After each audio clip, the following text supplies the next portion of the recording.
Бүгін өздеріңізге аптаның айшықты оқиғалары мен бағдарламамызда қозғалған шулы тақырыптардың эфирден соң қалай өрбігенін баяндап бермекпіз.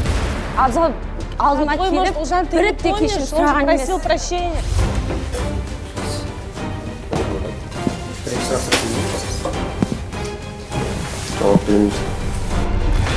Бір жыл болсын, бір жарым жыл болсын, бұлар бәрі барады, немесе ақшаларын алады. Құрметті қажылар, ақша қайтпайды. Сізге айта аламын, сізге айта аламын, жазған атын айта аламын. Анда басқа адамға айтшы.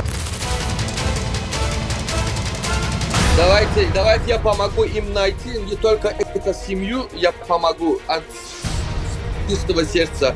Хорошо, мы ждем вас в Казахстане.